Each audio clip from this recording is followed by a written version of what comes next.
From Arlington, Texas, the Dallas Wings celebrate Juneteenth and African American Heritage Night. 156 years ago in Galveston, Texas, Union Army General Gordon Granger made the announcement that the slaves were free. And on Thursday, 94-year-old Fort Worth civil rights icon Opal Lee, who led the push to make Juneteenth a national holiday, was on hand in Washington when it was penned into law.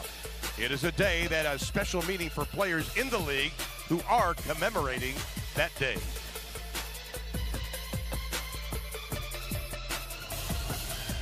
Hello again, everybody. Along with former WNBA player and TCU head women's basketball coach Reagan Peebley, I'm Ron Thulin. It has been a long time coming, Coach. It's the first national holiday signed into law since Martin Luther King Jr. Day, and I'd have to say it's about time. Oh, absolutely. It's what's 2.5 years after the Emancipation Proclamation was declared that slaves were free in Texas. Those 2.5 years were assured to not be forgotten by Miss Opal Lee, and she's really influenced this country not to forget either. Juneteenth is a call for celebration, a call for education, and a call for continued work for freedoms and justice for all. Well, she is definitely an icon. It means a lot to every player on the court tonight, especially Satu Sabali and Izzy Harrison. As a rookie, being on the Social Justice Council, it was very overwhelming because, first off, I was in contact with all these amazing players for the first time, so I was starstruck by that. And then it amazed me how smart these women are. It was really cool to see how they organized, how they spoke about racial-related issues, and I think that I learned a lot. Being able to be a part of this league that also honors something like this for us, I think it just, makes us feel appreciative and it makes us feel seen. And the experience of just being a woman of color, it can be challenging. So to have things in place to help us show, educate, and, let people see what we go through, I think it's amazing. The celebration continues on the court. Let's go to public address announcer Scott Garner.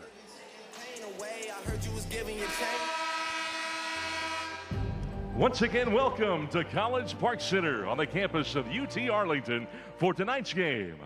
As we commemorate the 100th anniversary of the 1921 Tulsa Race Massacre, we ask that you please rise and join us in a moment of silence to honor the legacy of Black Wall Street and the lives lost.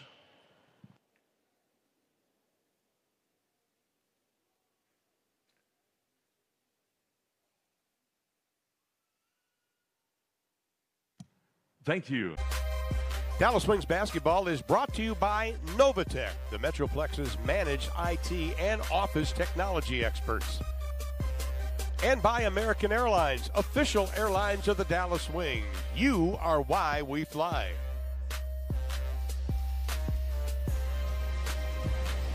Let's take a look at the Texas Life starting lineups. First off, for Minnesota, Laisha Clarendon.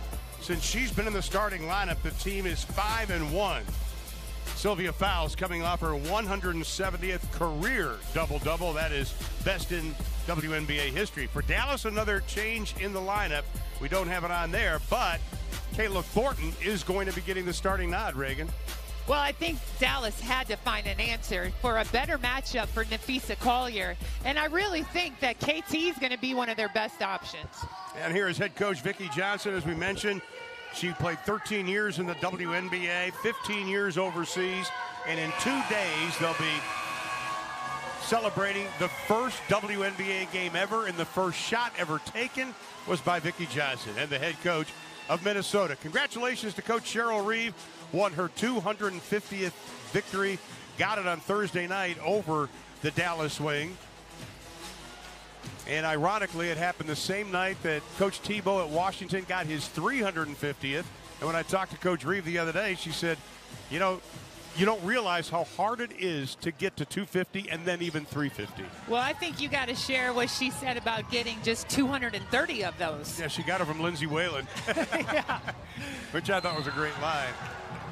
Sylvia goes inside. Let's take a look at Reagan's keys to the game tonight. Well, we know how important the start is, but you've also got to count for all the other minutes that follow a start. So sustain effort and be gritty throughout this game. Don't let your confidence go high and low. Transition defense is going to be crucial. Vicki Johnson talking about that in the pregame, how important that end of the floor was.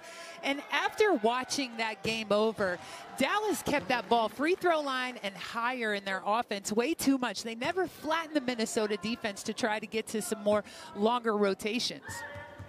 Now, one of the big keys that Vicki talked to us before the game about is we've got to match Minnesota's energy as they get the offensive rebound. Minnesota out-rebounded Dallas in game number 1. Dallas, the #1 rebounding team in the league. And Minnesota will have another opportunity with 14 to shoot. I think we just saw a big reason why you see KT starting. The way she just matched up and bodied up, walled up is what they call that to Nafisa. And it also provides, I think, a little bit more effective switching when you have Satu on the floor as well. Wearing it on top. McBride. Taken away. Wings have it. Enrique to the hole. Went 0 for 3 in the opening half on Thursday. Much better tonight. Keep an eye at how hard Dallas is going to play those wing offensive players. They're going to deny and put a lot of pressure on them. But what that does is it allows the tunnel and those baseline shots that we see Bridget Carlton get right there.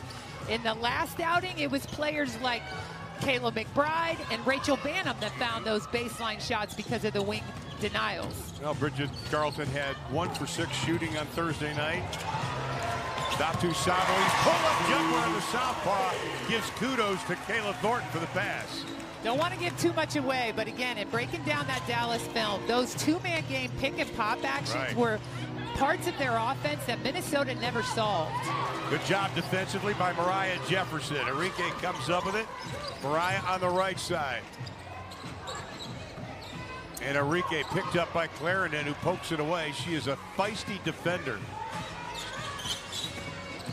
Satu may have gotten away with a little bit of a chicken wing, and Collier comes out of the pack with it. Tries to cross over, lost it. And a whistle and a foul is going to be called. And it's going to be on Sylvia Fowles. Activity level is one of those things that you see off ball that gives coaches indicators as where's our intensity level at. And right away from the get-go, we're seeing that activity level be pretty high out of the Dallas Wings with some of these early defensive possessions.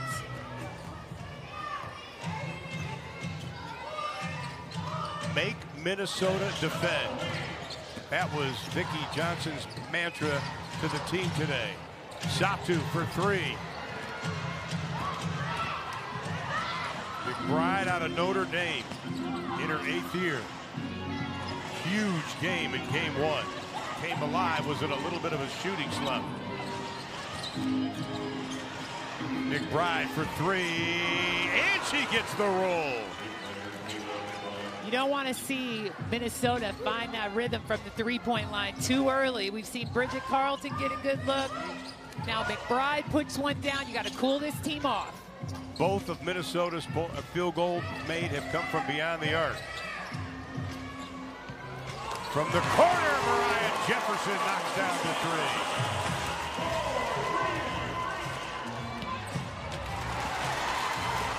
And here comes Dallas again. Kayla Thornton, she'll launch. She'll make the 3. What gives me chicken skin goosebumps is not just the hit, but she turns to her coach, Vicki Johnson, and gives her a point and says, this is why you started me, coach. I'm going to get defensive stops. I'm going to get deflections, boards, and I'll hit open shots for you. Much better start in this game than game 1 between these two teams. McBride can't get it to go. McBride had 22 on Thursday. That was as many points as the previous 3 games. Enrique can't get the bounce. Clarendon comes out of the pack. We're okay with shots like that out of Enrique because that's how she finds her mojo. That's how she gets going. And sometimes a player like her, you got to let them have a longer leash than some. Minnesota averages 81.1 points a game, and that's exactly what they give up. Collier rejected by Sylvia Fowles. 15th block of the season. Sylvia just kind of waited on that one. Yes, she did. Collier gets banged by Collier. I'll tell you what, I think one of the advantages that Dallas can utilize coming to this game is their depth. Minnesota didn't play a lot of players a lot of minutes. There is some heavy 35, 36, 37-minute players, and they've got to turn around and play this game quick. Dallas, on the other side, played 9 players 17 minutes or more in the last game, so they should have some more fresh legs. Vernon thought about it, tried to go baseline. Sabali cuts it off. Sylvia Fowles shows some patience. I think Charlie Collier just got caught right there watching the possession instead of playing it all the way out. Fowles already with 3 rebounds. That puts her over 3,500 for her career. Enrique for another 3, and the Wings are 3 of 5 from beyond the arc. And that's just a little bit of that ball screen, hand-back action that Enrique can be so good no matter who you put into the equation. Satu, KT, Marina, whoever you slide into that slot with her, it is a tough call defensively. And they force another turnover. That is the 3rd one. Dallas will have it. Great start for the Dallas Wings, Reagan. Yeah, we're going to see everybody's getting in on the action early in this game, which can mean big things as the game goes on. Mariah, KT, Enrique, all finding their way into leading the Wings 13-9.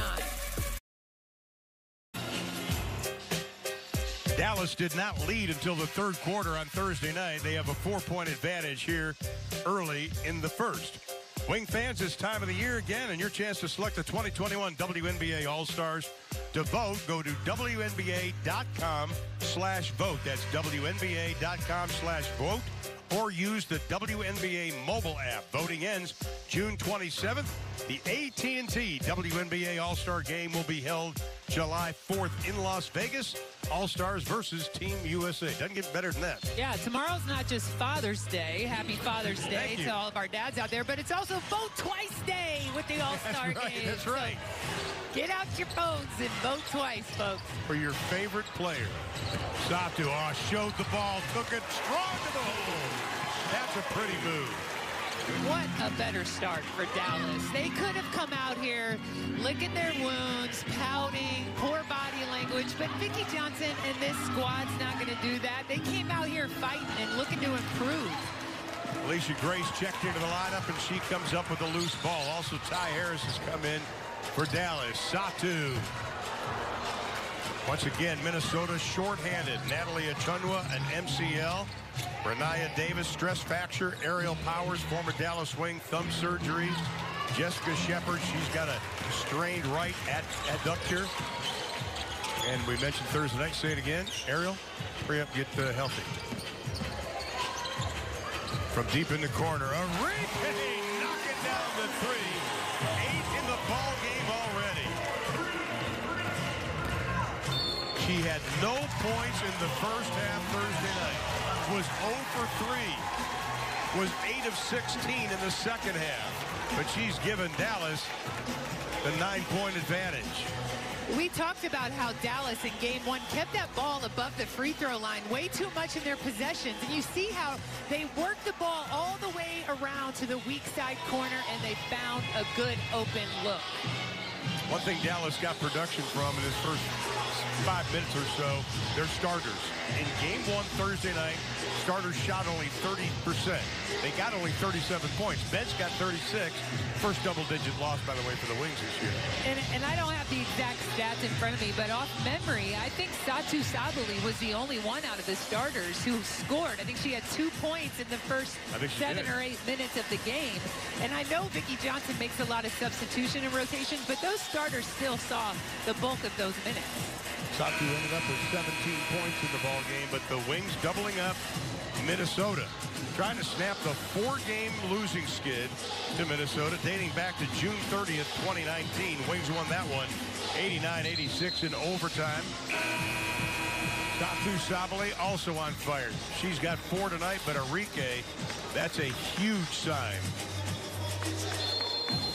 I think what I love about Arike, obviously she's asserted her scoring. She's made sure everyone remembered that she's still the head of this snake and her confidence level's high. But watch her activity level with her teammates right now. She's high-fiving them. She's talking a lot. She is so locked in and engaged. People will follow and get on her back when she plays like this. Both teams going to their bench. Bottoms checked into the lineup. Dantas also is coming from Minnesota, along with Banham and Dangerfield. Ball tip into the hands of Nafisa Collier. Count the basket, and Collier will go to the line. That's one of those possessions where, you know, first of all, unfortunate fall and of the bounce of the ball, and Nafisa gets it, but also be the second one defensively. Be the second one to leave the ground. Don't leave the ground first. You're going to put yourself in a situation against smart offensive players to get a foul called on you.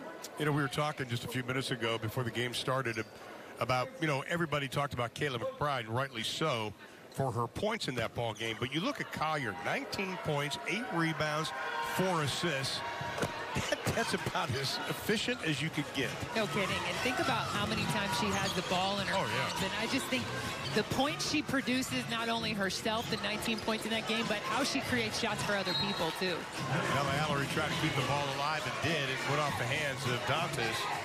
Dallas will have it, 15 on the shot clock.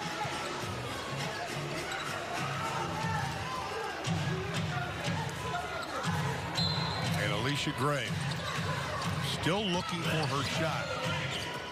Waiting for her to get on track. Banham out on Arike. Gray over the outstretched hands of Bridget Carlton for 3. And the Wings have hit 5 from beyond the arc so far. See what those deep corners are doing for Dallas right now? I'm telling you, it's magic down there. Collier's strong move. Dallas averages 8 3-pointers made a game. They'll try another one. Ty Harris. Satu took a swipe at it, tried to keep it alive. Here comes Crystal Dangerfield, last year's Rookie of the Year. She has been struggling shooting. Dantas on Allery. Tough fall away. Carlton, nice job battling for the board. From Chatham, Ontario, Canada. I know her mom and dad are watching. Satu takes it away and looks to push it. I like the energy off of this shot. Satu's sweet move doesn't finish. She had to go that direction. Bella Allery was sitting too much in her lane on the right, so she had to get it to the left side of the floor. Bridget just couldn't get a fork in it, and it'll belong to the Wings as Marina Mabry will check into the lineup. And Arike with 8 points and 3 assists already sits down. We know the magic that, I'm using that word a lot today, sorry, magic, but we know what kind of chemistry Mabry and Arike have together when they're on the floor, but I kind of like seeing them on the floor separate, too, because they both have that playmaking ability. And when you take them both out at the same time, you lose it. And we see here, Mabry using her IQ, creating a play off the catch, and a bad closeout with her defender. Well, she wants to get going early, Marina Mabry. She was 0 for 8 in game 1 between these two teams. You're going to have games like that. Oh, yeah. Like, I mean, honestly, this is, to me, the most improved player in the league. We've talked about the stats, but you're still going to have nights that struggle. MVPs have nights that struggle. So the way you handle it with a high level of professionalism, maturity, is you come back in and don't let it be 2 nights in a row. He gets 3 free throws. And Izzy Harrison will check into the lineup, and Satu will get a little bit of a breather. I think you and I both know this needs to be a big game for Izzy Harrison. And we're seeing a lot of growth out of Bella Allery and Charlie Collier. I really like the growth we're seeing out of Bella. But Izzy has that ability, I think, to impact so many different lineups for Dallas. Izzy has the opportunity to have a big game tonight. Dangerfield. Harris stopped on a dime. Shot clock at 6. Good defense by the Wings. Gray lost the handle into Dangerfield, and she should have an easy one from the left side.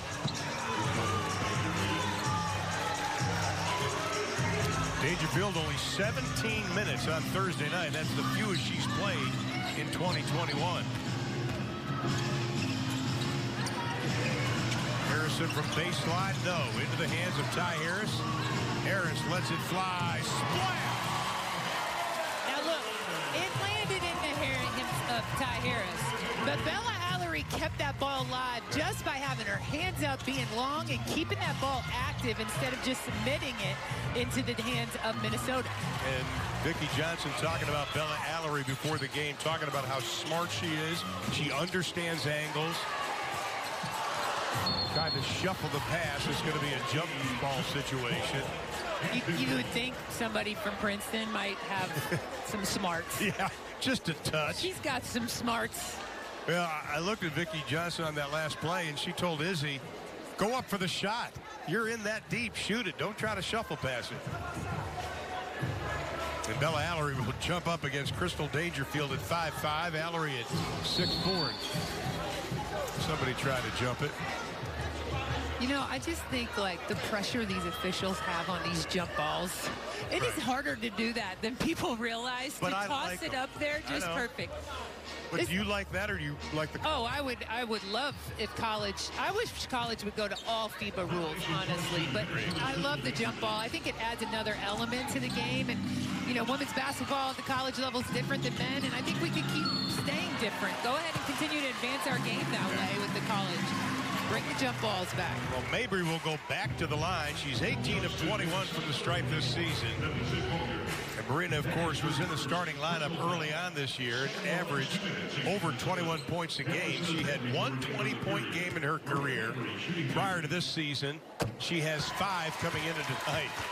And she is smart. She's played this game for a long time, and I'm sure she's had some other tough games other than the last one against Minnesota. If you have a hard night and you don't see the ball go down, one of the best ways to get your confidence back up in game is to attack the rim and get fouled and see the ball go through from the free throw line. Wings' biggest lead Thursday was 1. It's 15 now. In the corner, McBride going to be short on that.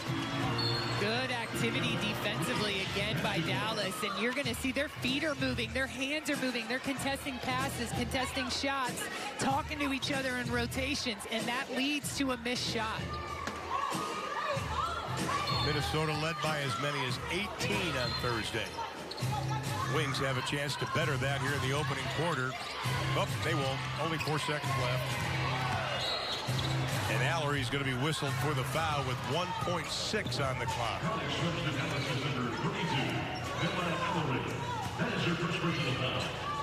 It honestly isn't a bad foul. I know she didn't mean to, but it prevented a shot, forces them into a sideline. One more play that they've got to run with 1.6 seconds on the clock. Collier, one dribble, one shot, doesn't get it. So the Dallas Wings shoot 53% from the field. They hit 6 of 10 from beyond the arc. First 10 minutes are in the books, and the Dallas Wings with a 15-point advantage. Great start for your team. I think defensively we're seeing all kinds of activity. Tell me about the mindset of the group right now. Well, I just think, you know, we feel a little bit with our backs to the wall at this point. We know that this is a team that we can compete with, and you know, we wanted to win this one after the last game.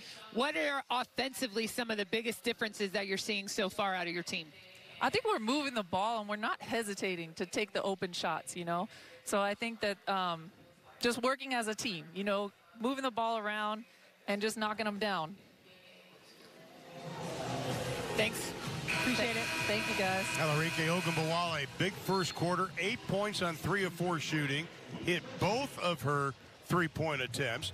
And one of the things Cheryl Reed was talking to us about on Friday, she said, when we move the ball, we're a very good team, but we don't take care of the ball like we did in the third quarter Thursday. We lobbed Dallas in. They really didn't get that pace in that opening quarter that they had just 2 days ago.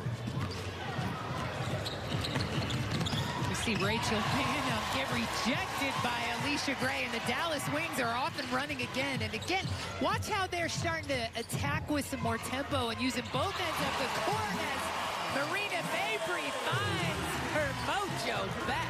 That is much needed for Marina. The last 5 games, just 4 of 28 from three-pointer. Dallas with an 18-point advantage. Against Chicago, Minnesota turned the ball over way too many times, 20 times to be exact. And a lot of those turnovers were just kind of like bonehead turnovers, just tossing the ball into Chicago's hands.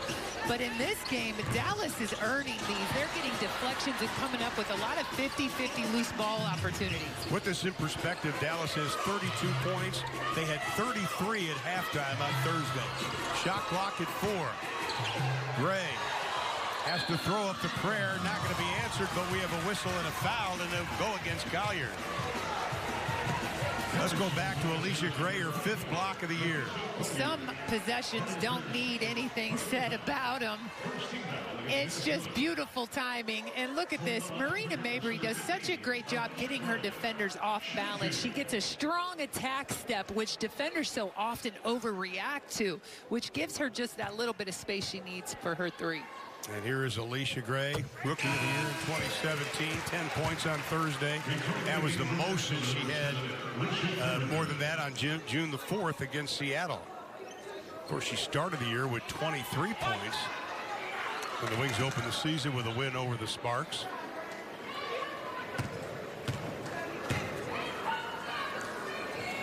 In 2020, Alicia Gray got the majority of her made buckets in that restricted arc area. That means right at the rim.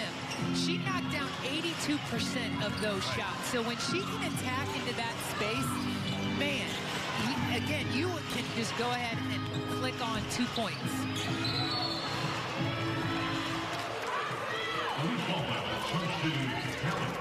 Number 15, Alicia Gray picks up the loose ball foul. This tempo right now with all the stoppage and play from the foul situations to the out of bounds really plays into Minnesota's favor. And again, just simple whistles like that allow Minnesota to recover, regroup, rethink. And when Dallas is at their best, the whistle doesn't blow, except when it's sending them to the free throw line. Marina Mabry was whistled for the infraction. I think she was holding on, but I'm not sure if it was a technical foul call.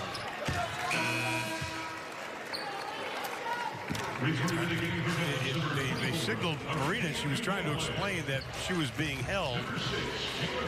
Just kind of pushed away. They just said that the only thing we've got is that Marina Mabry was called for the foul. But golden opportunity for the Lynx. Dantas, no place to go. Clarendon, 18-footer. We're seeing Dantas get a lot of back-to-the-basket catches, way more than we saw the other night.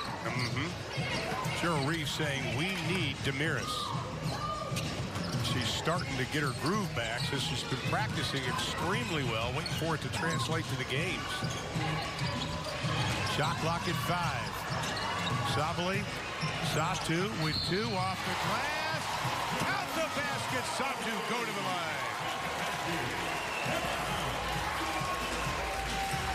Incredible poise by Mariah Jefferson, which carried over to Satu Sabali there. She got fouled once, got fouled twice, and maybe got fouled 3 times for the and 1 opportunity. Now, I don't want to make too much of this, but we're seeing something tonight also on the court. When there's a stoppage of play, there's a lot of communication talking about, don't forget, you've got to go here, don't forget. I don't think we saw as much of that. Well, honestly, that's what I was talking about earlier in the game with Enrique and how she's leading right now. And it's the activity level with her feet, her hands, her scoring mentality, but also that voice that you just talked about. Dantas can't get her. Here comes Enrique around Clarendon, and she will be whistled for the foul when Enrique gets going downhill. We know she likes to go left, but this time she went right. Nothing you can do. Because what her whole intent at that point was to get a foul called on Clarendon. And it's smart. Clarendon hurt them, too, the other night. The amount of time she was able to head right down the middle of the tunnel and find the rim was far too many for Vicki Johnson's liking. And a great way to negate what Clarendon brings is get him out of the game. Oh, that's her second foul. She has to sit down. And The ball just poked away. Good defensive play by Minnesota. Kayla McBride launches the three and buries it. I don't think you can back up on Kayla McBride. She'll take that shot with a lot of confidence. Went over 3,000 career points on Thursday. An outstanding career, double digits every year she's been in the league. Gallery gives it up. Kayla Thornton. Oh, roll it around the front of the rim, KT for three with the assist by the five-man and the deflection by Bella Allery, again impacting the play. 4 3-pointers made for Kayla Thornton in the last 2 games. Ty Harris, 3-pointer number 9. Cheryl Reeves got a timeout and the crowd loves it.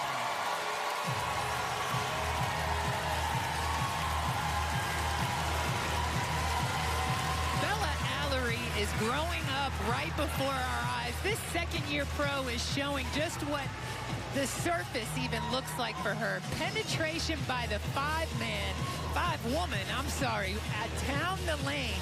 And then we see more teamwork, chemistry, producing points.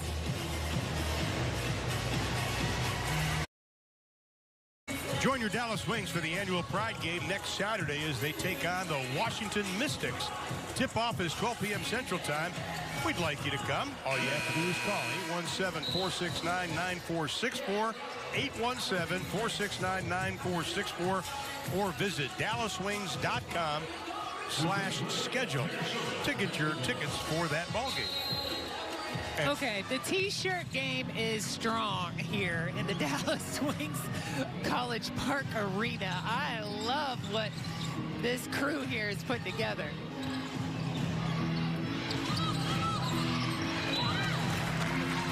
Just the activity level is causing all kinds of indecision and just fumbled passes and 50-50s out of Minnesota. They are a little shook right now. They are. That's why the timeout. Dallas, by the way, their season record for 3-pointers made is 11. Collier, nice defense by Satu. Into the hands of Sylvia Fowles. She's got her 5th point of the ball game. Dallas with 9 3-pointers made here in this opening half. Still have 6 minutes. Make it 10. Enrique's 3rd of the ball game. She's having fun with it right now. I mean, don't let the head shake fool you. She is having all kinds of fun. Enrique was 35% from beyond the arc coming into this game. Still knocks it out of bounds. It'll be Dallas's basketball. But tonight, Enrique, 3 of 3 from beyond the arc. You know, I went back and watched a lot of the Dallas's shots and how many of them were contested.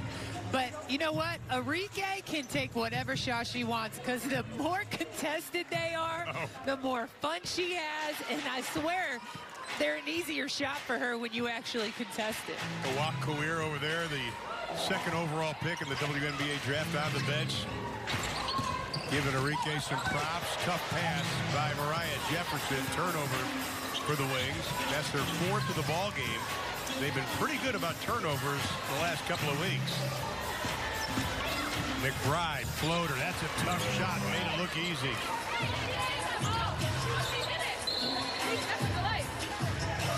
One thing about Kayla McBride, and Cheryl Reed was talking about it yesterday, since she's more engaged both offensively and defensively. Then when I had a chance to talk to her today, she goes, you know, it's a new teammates, new system, but she says, I'm starting to feel more and more comfortable. I know there's been a lot of talk about as we see Enrique take another deep three. But great. I love what KT's bringing to the Wings right now. So much energy and hype. But Kayla McBride, she joined the team late as well. Right. She didn't get, but I think, 1 practice before their season started. And Enrique's going, She used her arm on me. Notre Dame against Notre Dame. Enrique is just trying to really get into McBride's grill and into her space now, let her be comfortable. And when a shooter is starting to find some rhythm, as McBride has, that's something that you can do, is make them have to think about something else, the kind of pressure they're going to see when they get the catch, than just getting their feet set and letting the ball fly. Dangerfield out front. Gets a step on Harris. Floats it off the glass.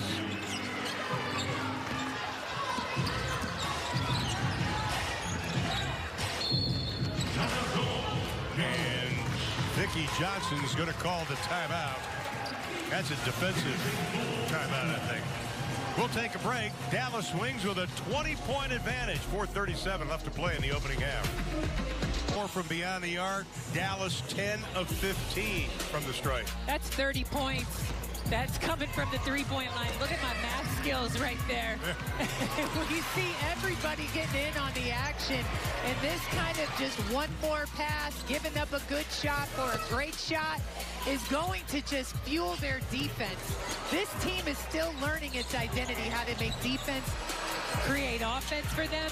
And while they learn it, go ahead and give them what they want. They want some offense. Let them have some fun with it. And we're seeing their defense be better because of it. Well, it all started with a 29-point opening quarter that tied their biggest first quarter of the season.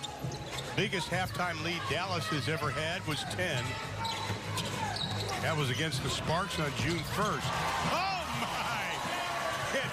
Ty Harris looks at the bench and laughs as she banks home the three. We see Minnesota come out of that timeout with a little change of defense going zone right there, but Dallas still found a good look. Boy, Kayla Thornton had to hustle back, but not quick enough for Dangerfield. Dangerfield coming alive tonight. Yeah, much needed score for not just Dangerfield, but Minnesota. We still see this 2-3 zone out of Minnesota. Dallas is going to need to find ways to cut the paint. You cut the paint with body movement. You cut it by getting the ball into that WNBA logo space, getting to the baselines. If they don't start doing that, you'll see more and more of this 2-3 zone out of Minnesota. 11 three-pointers made. That ties a season high for Dallas. We still have over 3:50 left to play in the third. Fouls over to Carlton. Started out hot. Shot clock inside of 10. Dangerfield pull-up jumper. Satu takes it away. Her second rebound of the ball game. Wings shooting 54%. Whoops. Got lucky. McBride comes out on Enrique with 7 on the shot clock. Ty Harris tries to go baseline. Still pulls it away. As well as Dallas has played this evening, one of the things that we have noticed that they've got to really keep working on is that when Enrique gets the ball in that 10 seconds and under, they can't stand still and watch her. They have to continue to get movement so that she can be extra special as that one-on-one player. Thornton gives it up. Finally ends in the hands of Harris for the layup. Great hustle by Kayla Thornton on the defensive end. The hustle play by Thornton into the hands of Enrique, into the hands of their teammate up the court. Good team basketball. 11 assists for Dallas in the game. Dangerfield on the drive. Last touch by the Wings. Rachel Banham will come back in the lineup. Mabry and Gray for Dallas. You want to see these hustle plays get rewarded with 2 points. And again, KT not only got the first deflection, but she got the second one into the steal. And 3 people touched the ball in a matter of about 3 seconds. That is great team play up the court in all 94 feet. Just the defensive energy by Dallas. This is what Vicki Johnson designed this team for. That's going to be an offensive foul away from the ball. And that'll be on Kayla McBride, her first personal foul. Minnesota's really good on their baseline out of bounds with that flex screen action, and it's a tough defensive call right there. And I think Dallas had to have spent a little bit of time talking about how to guard that. Enrique saw she had a half a step, or Kayla thought she had a half a step. Was able to draw the contact and a foul. And Nafisa Collier has picked up foul number 3. At the line for Dallas, Kayla Thornton. See, we're still seeing the benefits of putting Kayla Thornton into the starting lineups. I really think, again, that third foul on a player like Napheesa Collier is a part of that. She's made Napheesa work all game on both ends of the floor. And again, the fatigue factor will show up at the end of quarters.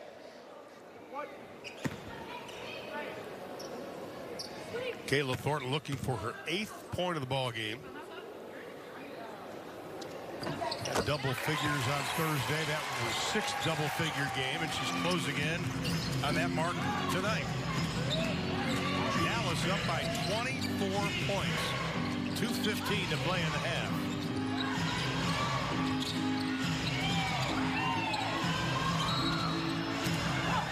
Collier tried to cover fouls, and that's impossible because once Silk gets her space, you're not moving her. No, and you've got to guard early.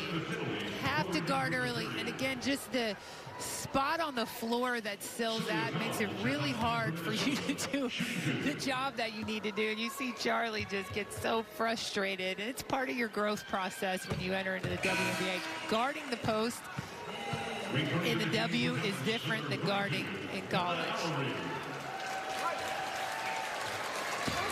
Bella Allery checks back into the lineup. Talking to Kayla McBride about Sylvia fouls. She just calls her an amazing person. Said your energy is contagious. The way she approaches the game is amazing and always has a smile on her face. Sylvia is one of those players that's just great for basketball in general. Mabry, tough pull and rattles it. Mabry goes to double digits. Fouls, great position on Allery, can't finish it out. Clarendon almost picked Enrique's pocket. Into Alicia, oh my, almost had it. In game 1, Dallas and layups were not friends. They missed a lot of layups. And that, I mean, it was probably about 16, 18 points they left off the board because of all of those missed layups. And you got to convert in those situations. Now, if you're Dallas, you want to keep the pedal on the metal. Keep pushing it. Up by a lot, but Minnesota is a good basketball team. Mabry. I see what they're trying to do there. It's really trying to attack Clarendon, who does not want to get another foul this half. Fouls. Nice strong move off the glass. Pretty with a capital P. Wow, that was really pretty. Over the long, stretched out arms of Bella Allery.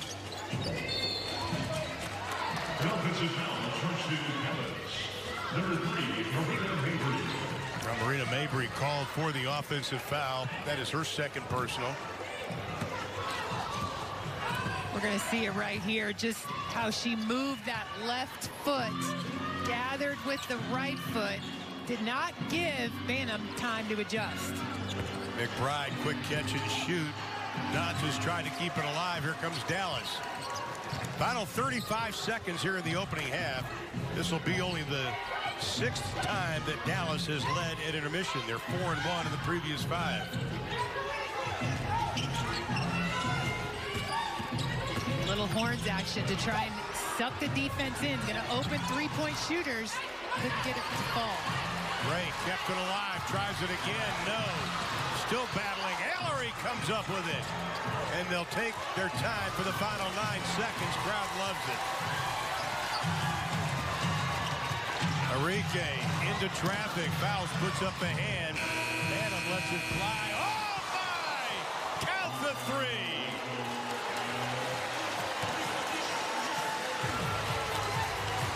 Wow.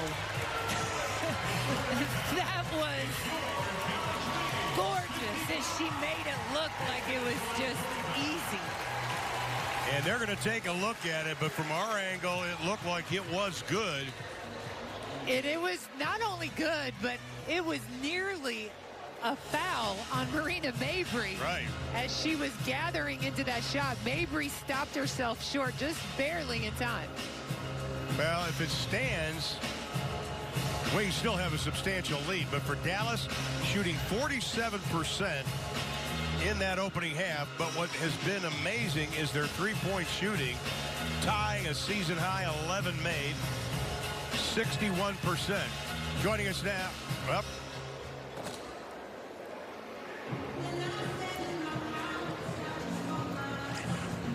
Well, the officials are still looking at the replay. And they're going to make sure about this. We'll look at it with you.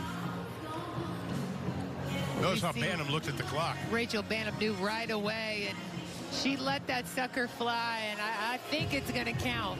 The tough part for the officials is that they're going to have a camera angle that allows them to see one of the baskets with the red light or not. Well, they're still looking at it, and that's what's going to be the tough one, is trying to find that correct angle. It is good. So the three-pointer is good by Banham, but still an outstanding first 20 minutes for the Dallas Wings. For the 6th time this season, they lead in intermission. American Fidelity halftime report coming up on the other side of the break.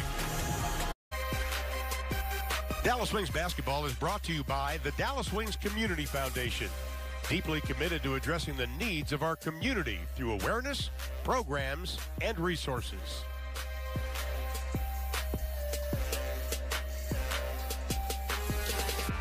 Welcome back to Arlington, Texas, where the Dallas Wings with the 55-35 lead over Minnesota, their largest lead of the first 20 minutes this season. And Enrique Ogunbowale, 50 straight games, 10 or more points.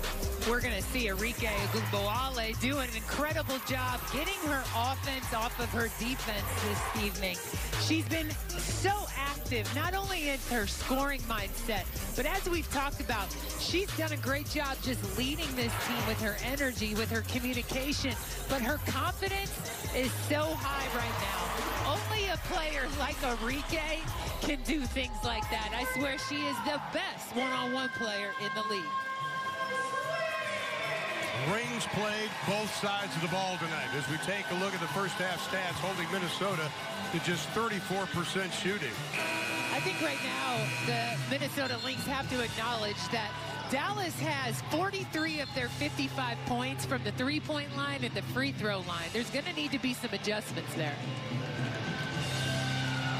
But I think Vicki Johnson's message before the game to the team was quite simple.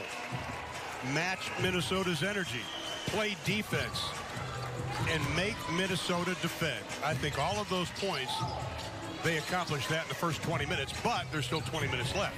Absolutely, and you've got to be able to put quarters together. In the game the other evening, Dallas was unable to do that.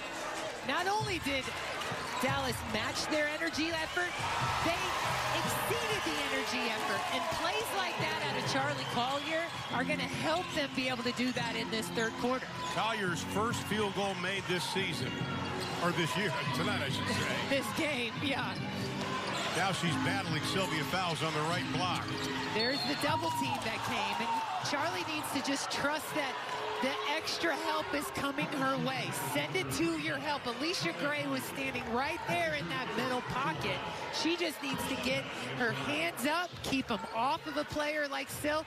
Syl knows that if you're going to pull her hands that close to her, she's going to swipe that ball right into it and draw the foul. Charlie Collier has had quite a task the last week and a half as McBride rolls it down. I mean, think about it. She goes from Brittany Griner to Liz Cambage to Sylvia Fowles. It's quite a baptism into the WNBA. Vicki Johnson is just really pleased the job she's doing, learning on the job as a rookie. First overall pick, of course, in the draft. Clarendon in the paint. Nice defense. Alicia Gray gets the start here in the second half. I love it when guards get defensive rebounds. It gives you an opportunity really to push the tempo and dictate the pace of the game. Now Fowles picking up Kayla Thornton. She splits the defense. Tried to flip it up with the left hand, and Sylvia with rebound number 6. A little too much for my liking right now out of Dallas, talking to the officials instead of just talking to each other. Boy, you cannot stop Collier when she gets that low. Only her second field goal made tonight.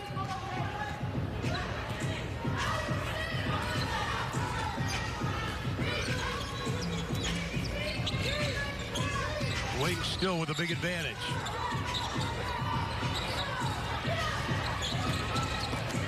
Gray. Shot clock at 6. Ball is being a little stymied right now. Gray's shot, no.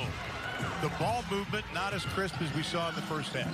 Well, it stayed again a little too high. It's not moving all the way down into those baseline corners. We've seen one time KT attack below the free throw line. She got fouled without it being called, but that's going to happen. Now look, Kayla McBride again is starting to emerge as a scorer this half. And in the previous game, we talked about her impact, 35 minutes, 22 points. We know she's a shooter. She only had 9 of those 22 points come from the three-point line. She is really getting a lot of her buckets inside of that three-point line as we see her get to the free throw line early. She's number 1 in the WNBA in free throw percentage. Minnesota has 3 players number 1 in offensive categories: fouls, field goal percentage, McBride free throws, and Bantam three-point percentage.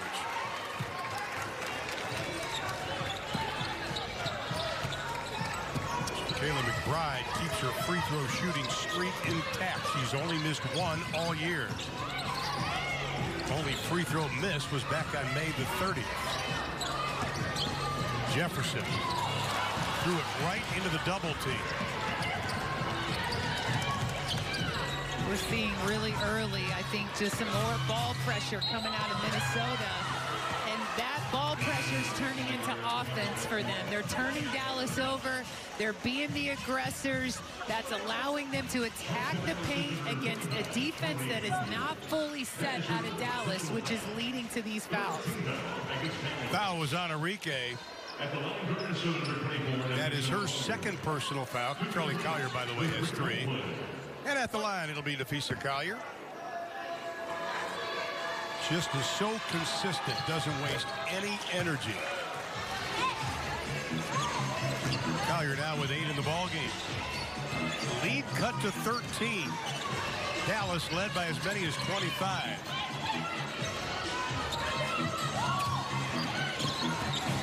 Izzy Harrison's checked into the lineup. Enrique can't get it to go. Yeah, I love it when Bella Allery, she may not be able to grab that ball, but she keeps it alive on the O-boards. Clarendon. Enrique doesn't go for the pump fake. Harrison playing straight up. Gray shows the double. Great help inside and forcing Sill to have to make that move in congestion. That leads to the miss. Now you got to come up with the offense or the defensive board. Collier, the deep 3 over Gray, and Allery will pull it away.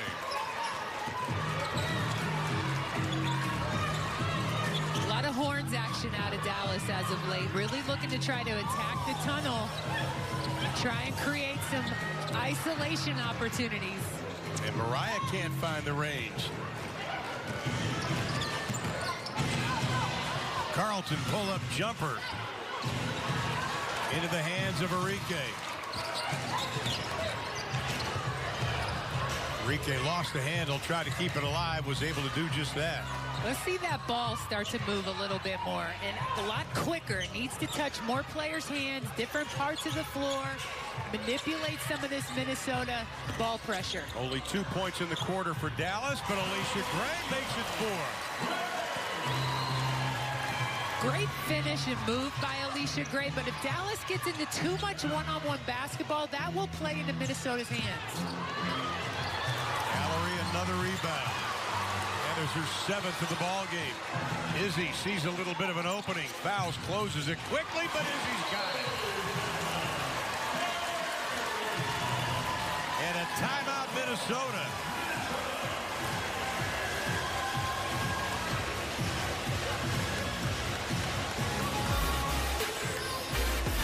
Izzy Harrison knows how to make an impact, and it's get D-boards, attack the rim, and finish.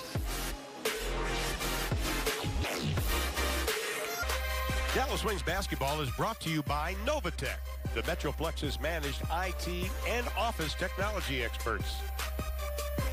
And by American Airlines, official airlines of the Dallas Wings. You are why we fly.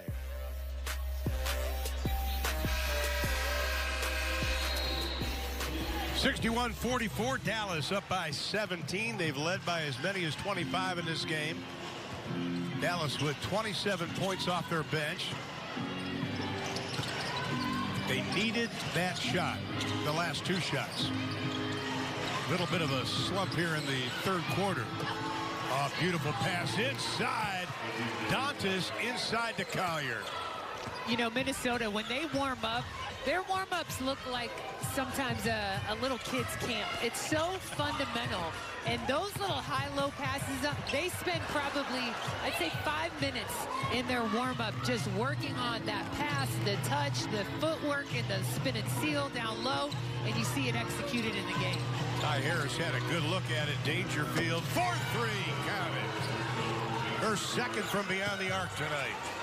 Cheryl Reeve, I know, has to get a little confused, I won't say frustrated, at how they can sometimes come out and play such clean basketball as Marina Mabry gets the little crackback pass off the ball screen action, which has been so successful and productive for Dallas. Banham answers with a three of her own. But that's just what I'm saying. Cheryl Reeve sees her team play exactly as they need to, but they don't keep it going. They don't sustain it. And a foul is going to be called. That'll be on Marina Mabry. And that'll be her third personal foul. Good look at Coach Reeve again. 250 wins. Three-time WNBA Coach of the Year, including 2020. Dallas has reduced their 25-point lead to 12 at this point. This is a real crucial stretch of the game here. Come up with a defensive stop. Mabry plants the feet, lets it fly, buries it.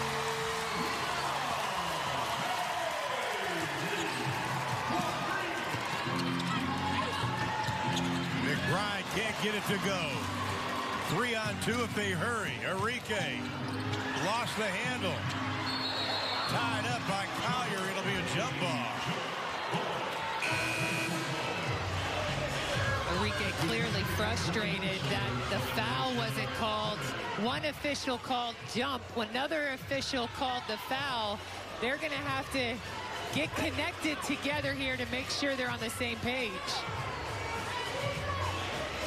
Enrique says, I'm at the free throw line. I'll tell you what it is. It's a foul. Let's line up, folks. Trust me, I went to Notre Dame. I've got this. But officials are giving it a jump ball.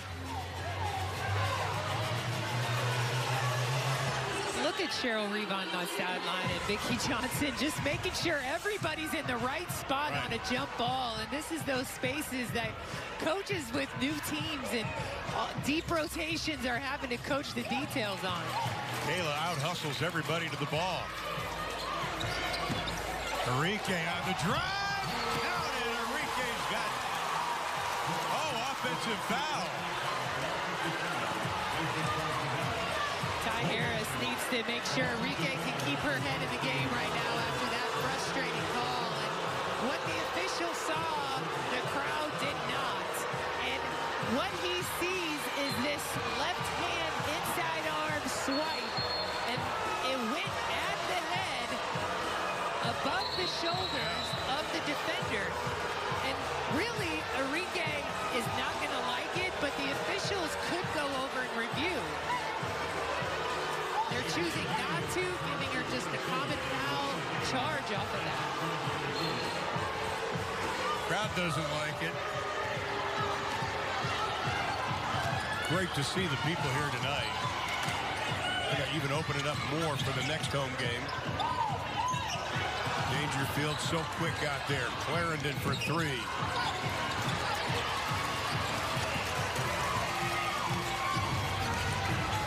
Final 250 thrown away. Too much congestion to throw that pass. Okay, Rachel Banham. My goodness, she nails it again. Her third from beyond the arc. I don't know what was prettier. And really, it's the combination of the ball handling skills into the three. Last 6 games, 5 plus tonight. Rachel Banham of 16 of 20 from beyond the arc. Timeout timeout's going to be called, and Enrique made sure the officials knew a little something about that last call. 2 minutes and 32 seconds left to play in the third quarter. Minnesota scratching their way back. Momentum is a crazy thing, and this whole game is about momentum. How do you create it? How do you stop it? What do you let distract you? And this penetration is a great drive, but Vicky, I didn't like the call. Enrique didn't like the call, and absolutely everyone here in the College Park Center didn't like the call. But I think it was the right call. I hate to say it, but I think it was the right call. It is important to celebrate and share African American heritage so that we stay connected to our roots. 2022, believe it or not, Dallas Wings season tickets are on sale now. You can join the Wings family today. Visit DallasWings.com and click on tickets or call us at 817-469-9464. You can never count Minnesota out. Against the game with Connecticut this season, they were down 63-55 with 1:10 left. They went into overtime and ended up winning. Ron, I'm still stuck on the fact that you just said 2022 season tickets. I know, really. I haven't even gone on my vacation in my off season yet. I know, really. So that's just making me feel a little stressed out that we're already there. But yeah, you can't count out any team that Cheryl Reeve is coaching. And not only Cheryl Reeve, but let's talk about the whole coaching staff again that they have over on that sideline. You could take a look at the assistant coaches for Minnesota, the assistant coaches for the Dallas Wings, and you could put together a pretty good squad right there. I mean, you look at Rebecca Brunson was the leading rebounder in the history of the WNBA. Del Sylvia Fowles won that title. Lynette Pearson, former Dallas Wing. Katie Smith, who was just outstanding, played 15 seasons in the league. From the outside, counted Ty Harris. That was a huge shot, really important shot for Dallas. And not just that, it turned into 3 points, but how they got it was huge. Collier off-balance shot. Harrison pulls it away. Final 2 minutes here in the third. I think we're seeing Cheryl Reeve make a very concerted effort to rest Sylvia Fowles a little bit this game. She's played heavy minutes. It's hard to rest Sylvia because you're just flat out better when she's on the floor. That's like Nafisa Collier. She played 37 minutes on Thursday as Dangerfield drops the three.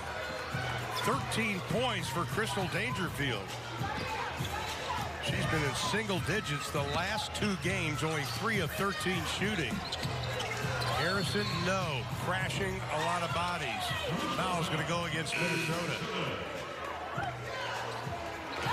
Sylvia Fowles will come back into the lineup for the Lynx.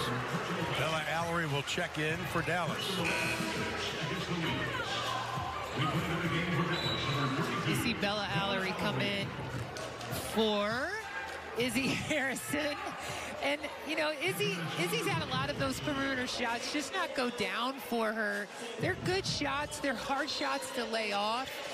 We know they can fall for her. Her impact isn't always in scoring. She's a great defender, great teammate, good energy player. So I would expect that we'll see her again out on the court. Foul was on Bantam. That was her third personal foul. Alicia Gray, and she'll go to the line on the shooting foul. Alicia Gray turns so many, what I think, layups into jump shots. And she can make them, so it's not a total critique of it, but like those can be just all the way layups. But I'm telling you, she gets it done, and so more power to her. She gets herself to the free throw line too, so even more power to her. Well, here's the Wings' upcoming schedule. Tuesday at 6 o'clock Central Time. They will be at Connecticut, but you'll be able to see it right here on Bally Sports Southwest Plus. Thursday at Indiana. That'll be on CBS Sports Network. Then next Saturday, June 26th, Washington comes to town, and that will be on CBS Sports. When will Elena return? Oh, I tell you, Mike Tebow's probably wondering the same thing. He's done a great job, though, missing somebody the caliber of Elena Deladon. Bella Allery trying to do anything she can to stop Sylvia Fowles. That is her second personal foul. Mike Tebow does still have some pretty big-time horses in the barn, though. When you've got Tina Charles out there taking care of business, Natasha Cloud doing what she's doing, Ariel Atkins. And congratulations, Mike, on win number 350, my friend. Shot clock inside of 5. Dangerfield, 15-footer. Oh, my. Dangerfield's going to need probably a little bit more length on her. The Wings started out putting more length and bodying up onto a few other of their defenders at the point guard position, and I don't think you can ignore the importance of that against Dangerfield. Dribble penetration counted. Ty Harris pushes the lead back to 14. 25 seconds left here in the third. KT get the assignment of guarding Clarendon, and I think that's been a huge asset to Dallas this game compared to game number 1. Kayla comes over quickly, but is whistled for the foul. You know, 2 hours and 20 minutes before tip-off, Kayla Thornton was out here working out. Look at it again. This is the activity level that Dallas wants to see, and that's how you can tell how people are bought into and retaining game plan. We're not going to allow Minnesota to go one-on-one in the post. We've got to pull help no matter who's guarding. Damaris Dantas came into the game 7 rebounds away from 500. She's 3 away from it now. Turned pro at 17 years of age. Played for Brazil in the 2016 Olympics. And talk about the great Brazilians. My favorite was Hortensia. When you go by one name, you're good. My favorite's Janice Arcane. I can't argue that. One of the best from Brazil that I've seen. She's mentored her in a big-time way. Kelly tough pass, and that's the way. Quarter number 3 will come to an end. Minnesota outscoring Dallas by 8 in the third. But we go to the final 10 minutes. The Wings up by 12, trying to snap a 4-game losing skid to the Lynx.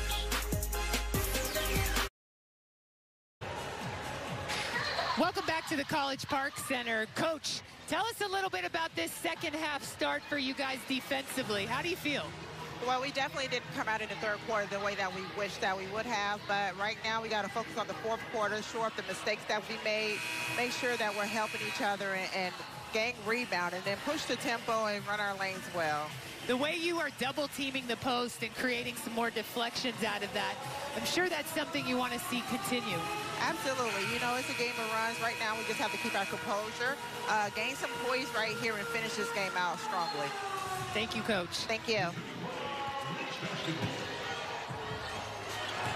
Well, we want to thank Nicole Willingham and also Kelly Raymond for taking time during the breaks between quarters to spend some time with us. Minnesota, good job in that third quarter. They had only 1 turnover. Dangerfield was 3 of 3 shooting in that stanza.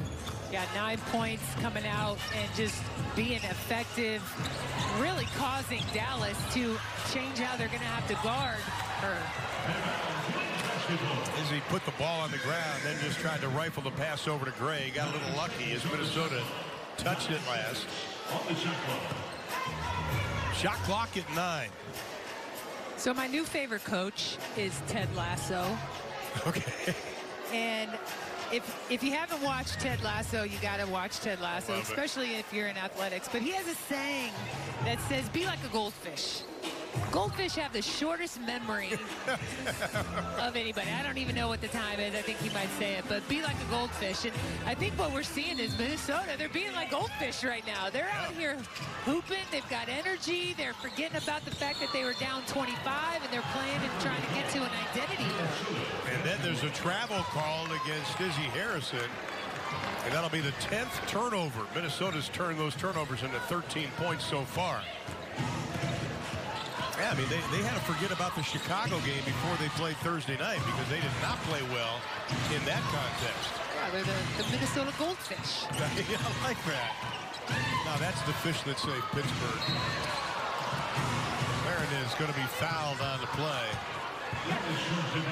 And that's something that Minnesota did so well Thursday night. When the defense clogged up out front, they took it to the paint.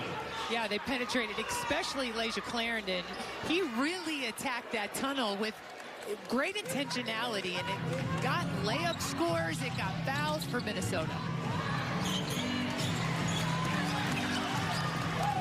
Up ahead, Mabry. Boy, she was covered up quickly by Contis. But a whistle and a foul.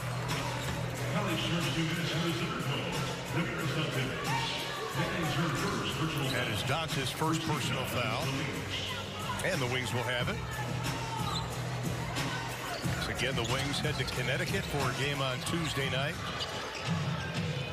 Little two-game road trip, and then they return back here to the College Park Center. Mabry, tough shot. Oh, my! McBride had a hand on it. But Mabry's got 19 points in the ball game. In game one against Minnesota, Dallas got a lot of productivity out of that high ball screen, whether it was the ball handler or the popper that found good scores. Mabry coming off of that is somebody that the defense has to account for, and the popper. And she goes to the floor hard. So does Alicia Gray, who gets up slowly, but Mabry's the one who really caused that. I think they're going to make the call on Marina. She has been in a couple of, shall we say, scuffles this season. But it's nothing bad. I mean, it's just her intensity. No, if she ends up on the ground with somebody, they're going to be there for a second. She went after that pretty aggressively, and you want to see that out of Mabry, but I don't think she could act like she was the innocent one out of that whole situation. But anyways, with Mabry, I like seeing her at the point guard spot right now. She does some really good things out there. And again, that high pick and roll is easy, simple offense that is so productive. And I really like Mabry coming off of it. Mabry had 17 points in the previous 3 games. She's got 19 tonight. The official ruling is a jump ball. A jump ball. They're calling the official ruling right now a jump ball, but the officials are going to go take a look at it again. I got to credit Alicia Gray and how she came in and rotated to that. And that had to have been something that Vicki Johnson really talked a lot about in their game plan preparing for round 2, is not letting Clarendon get downhill in the middle of the key ISO. So Mabry locked in on how she guarded that. We've seen KT with that matchup, but then the rotation off ball help just shows how much the team is bought into this element of the game plan. And the officials are still taking a look at it. Once again, our officials, Tim Green, Jeffrey Smith, Kevin Sparrock tonight. One more look at it from up high. And I think they're really looking to see if there was anything extra by Mabry. You can see just kind of the swipe over Clarendon's face. And he didn't really take a ton of objection to it. I really think Clarendon was just trying to get up. So these are these tough calls for the officials, or they have to make a lot of judgment calls. And one more look at it from a little different angle.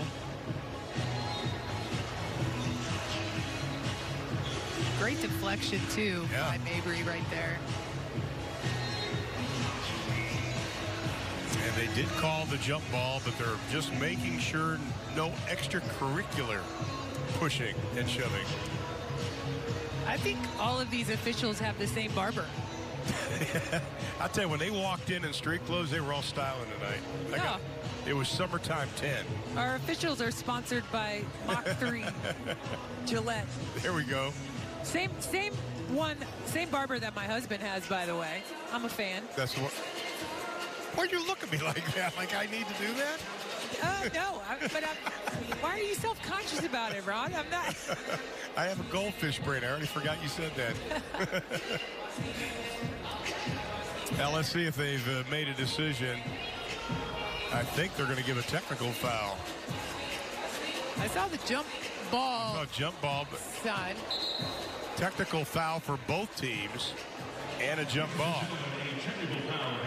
So when that happens, I believe they both cancel each other out, and we go to the play, and we're going to see the crowd not agree. Now both players got teed up. And it's going to be a jump ball, so it'll be Clarendon and Mabry. I tell you, I like Marina Mabry. We saw her feistiness last season when they were playing in the Wubble, and she says she's worked so hard to get here, and she wants to be aggressive. This is going to have to be a technical.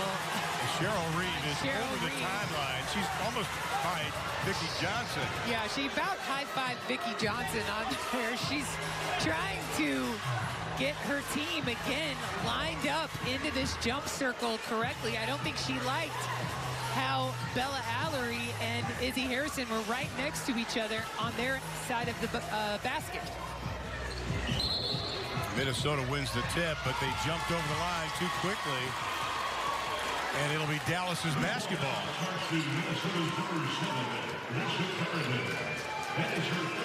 Oh, they're calling a foul on Clarendon on that.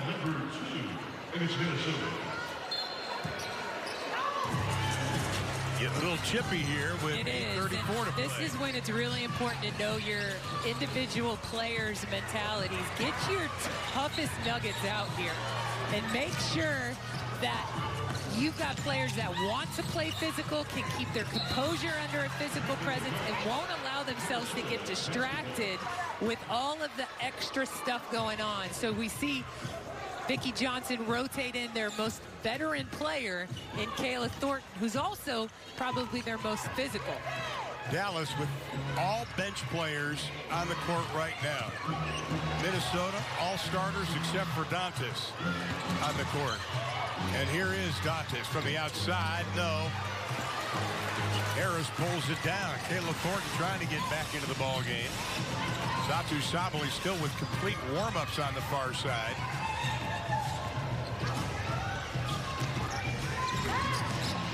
Here's Mabry out front, pulls the trigger.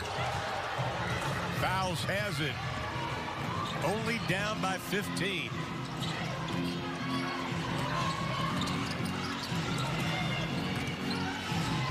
Well, look, as this game starts to wind down, Minnesota look to be ultra aggressive, getting themselves to the free throw line and scoring quickly.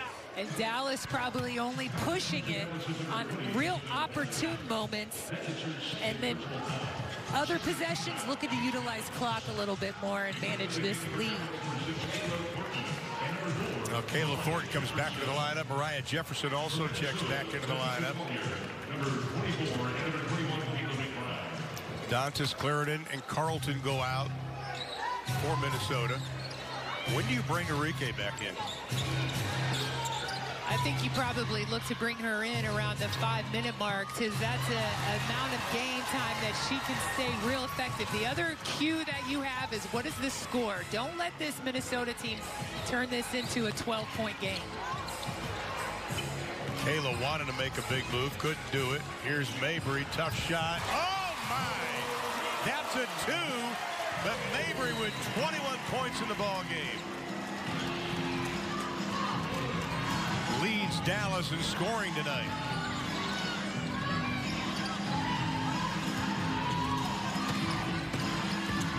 Collier stops, gets around Kayla Thornton for the 2. And Nafisa Collier coming in with a dozen. That's that aggressiveness to the rim that I'm talking about, where Dallas doesn't want to stop the clock. Minnesota knows that, so they're either going to try to get the 2-point layup quick or a foul call. Collier on Mabry. Mabry uses that right arm to get around her and scores. Mabry is on fire tonight. She keeps that dribble so low, so a longer defender can't get down and mess with it.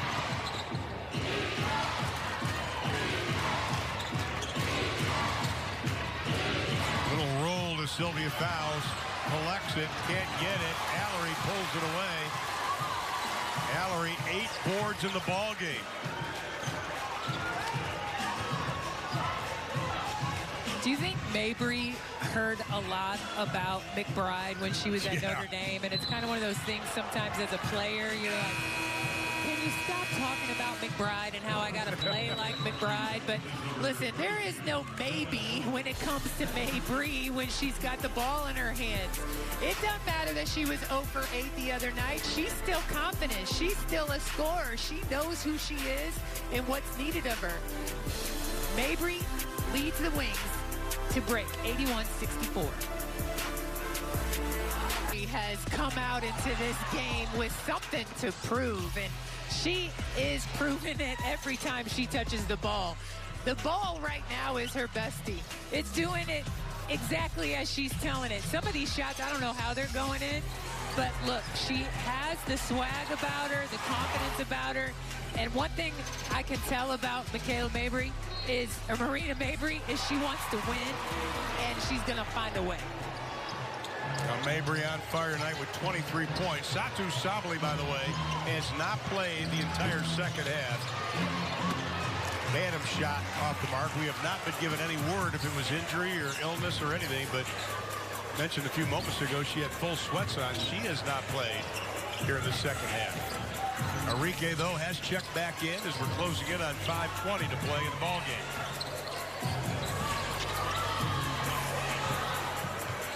Enrique trying to shuffle it to Allery. Dangerfield, who's had an outstanding second half. Lobbed it into Collier, a little bit too strong on the pass. 13th turnover for Minnesota in the ballgame.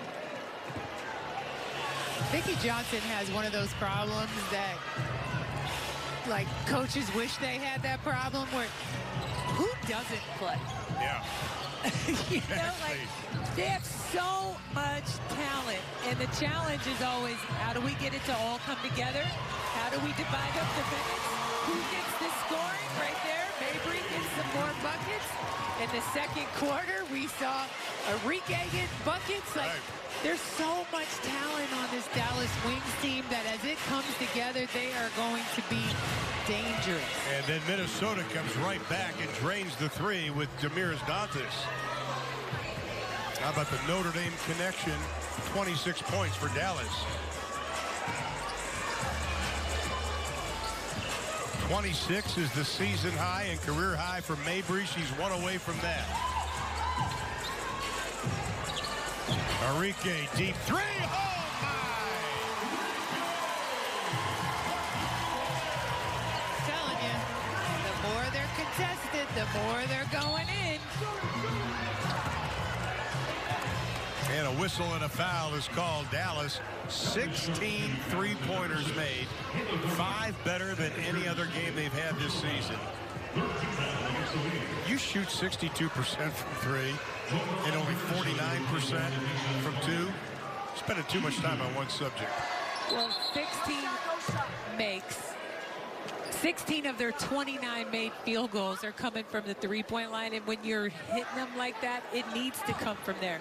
Now, if you don't make them, you're going to need to take a page from the Las Vegas Aces page and don't shoot them. But this is a night for Dallas, and go ahead, make it rain. Collier, 13 in the ball game, perfect 3 of 3 from the stripe. Make it 4 of 4. She's 34 of 38 on the season. The lead cut to 17. Dallas again has lost 4 straight to Minnesota. Jefferson, nice pass. Kayla Thornton can't finish it out. She is going to be fouled on the play and will go to the line. Again, these ball screens have been really productive against Minnesota for Dallas in game 1 and in game 2. And Minnesota just hasn't found the best way to collectively guard them. And again, sometimes we've seen the roller, sometimes we've seen the popper, sometimes it's the ball handler. But those two in the two-man game have been the ones been able to find the scores. Kayla Thornton getting the starting nod tonight. Her 7th start of the season, and it's paid off. 10 points, 4 rebounds, a couple assists for KT. Her 7th double-figure game of the year. Dantas for three again. That's just a little crackback action that happens when you go ball screen and roll, and Dantas' player is over helping on that roller. It frees that shooter up. Easy action. Dantas 2 of 9 from the line as we close in on 3 to play. Mabry, 1 off a career high. Can she get it? Yes! It's your day, Mabry. 28 points for Mabry. Dangerfield's pull-up jumper. She's got 17.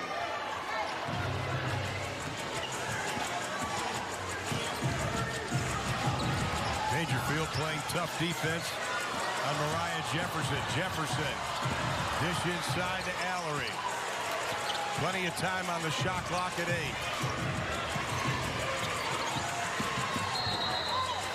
Enrique, they're going to call the offensive foul. And for Enrique, that'll be her 3rd personal foul. But Marina Mabry has been on fire tonight. 5 of 7 from beyond the arc. 28 points in the ball game, a new career high, and her teammates love it.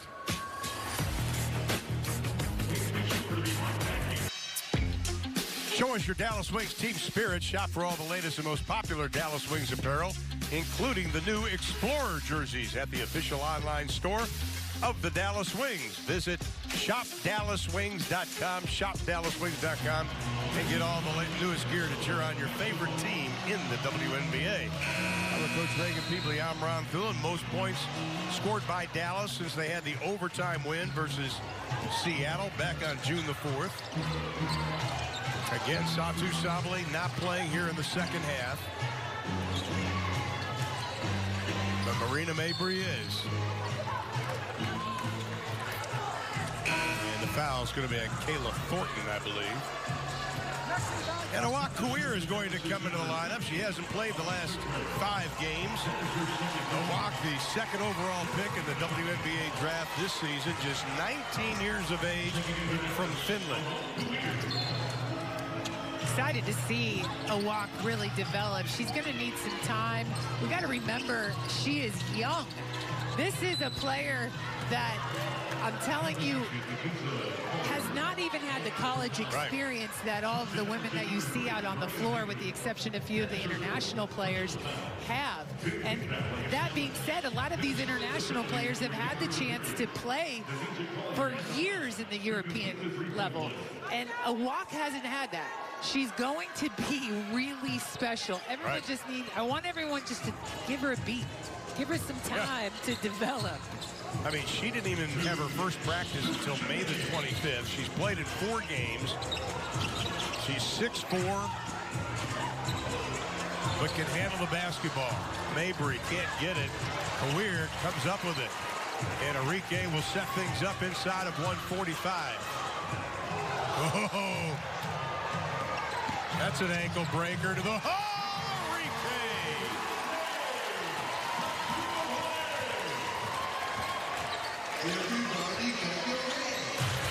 Minute and a half left.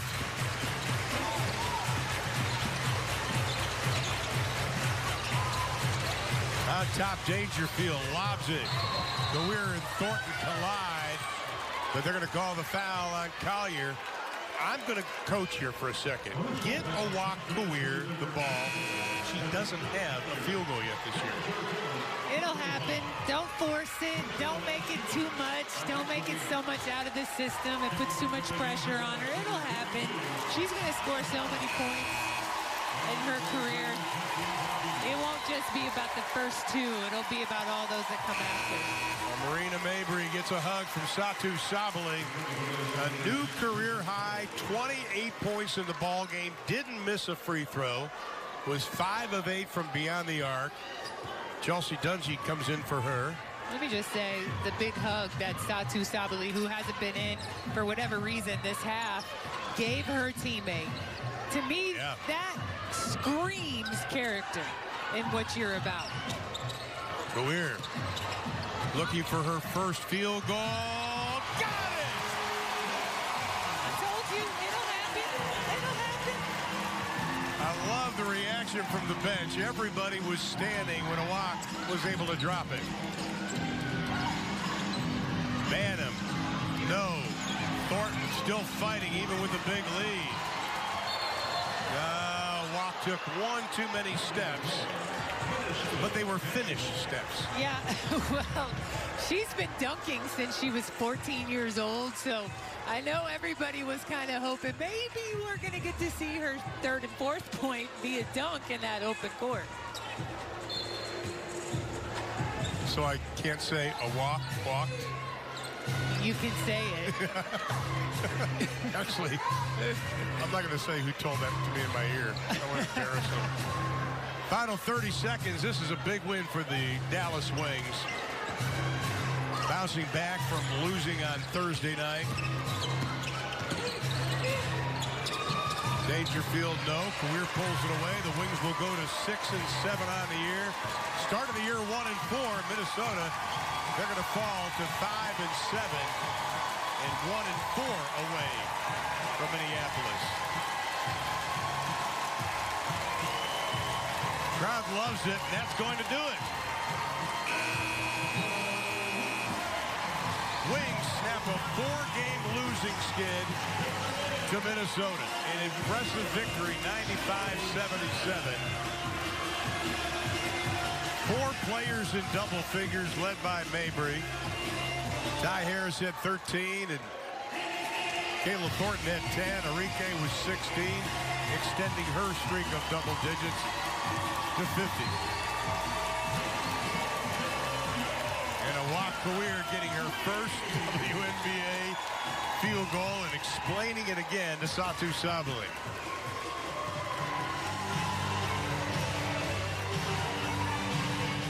And Minnesota's going to have to regroup. And joining us now after a career high 28 points, 9 of 13 shooting, 5 of 8 from beyond the arc, Marina Mabry. Rick, congratulations on tonight. You were on fire. Thank you. We really needed to get this win. We got to get all the home wins, and we didn't do the job the other night. So it was imperative that we came out and got a win. Mabry, tell me a little bit about what you learned about your team in the last 36 hours. When we don't come ready to play, we can't win. And we need to come out with energy and fire and competitiveness. Like, that's the identity of our team. And so when we don't do that, it doesn't work for us. So we got to come out every night with the same energy. Now we're watching the three-pointer that you got that gave you your career high. When you and I talked on a Zoom call a week or so ago, you were talking about how hard you've worked to get here. We saw it last year in the Wubble. We saw it as a starter. And I want you to explain to the young people out there just what it takes to get to the level you're at right now. It takes hours and hours of hard work, and as many times as people push you down, you got to get back up. And the last couple games, I haven't been able to do that, so this game was important to come out for my team. Marina, tell me a little bit about just the feistiness and the extra effort that you put into the game. Your scoring obviously screams off of the box score, but you're not always getting to see some of the other things you bring. Talk a little bit about that part of your identity. I just try to hype my team up by bringing all kinds of energy and firiness and competitiveness so that it's contagious for my whole team, because I know that when I'm down and stuff and KT comes in and she does what she needs to do and brings in that energy, it lights the whole team up. So I needed to do the same thing. Well, one of the highlights tonight for us was when you came off the floor after game was over and Satu gave you the big hug and your team giving you congratulations. That had to feel pretty special. Yeah, I feel like this team is really close and we have a lot of chemistry, and we know that sometimes we struggle and sometimes we're down, so we're always there to pick each other back up. So I have really great teammates, and for them to be there for me and help me through a little bit of a struggle, it means a lot. All right, congratulations. Great night tonight. Start hopefully more wins to come, huh? All right, Maria, thank you so much. Marina Mabry, new career high, 28 points tonight. Big win, though, for Dallas as they head to the road again. A great way for Dallas to really get on that plane and head on out of town, especially after the disappointing loss the other night. And it shows a lot of maturity and potential in this team that in such a short turnaround, they can get such a different result. Once again, the final score, the Dallas Wings win it 95-77. They now head to the road. Next Wings telecast will be coming your way Tuesday night at 6 p.m. on Bally Sports Southwest Plus as the Wings visit the Connecticut Sun. So for Reagan Peebley and our entire crew in Arlington, I'm Ron Thulin. Thanks for watching, and you've been watching Dallas Wings basketball.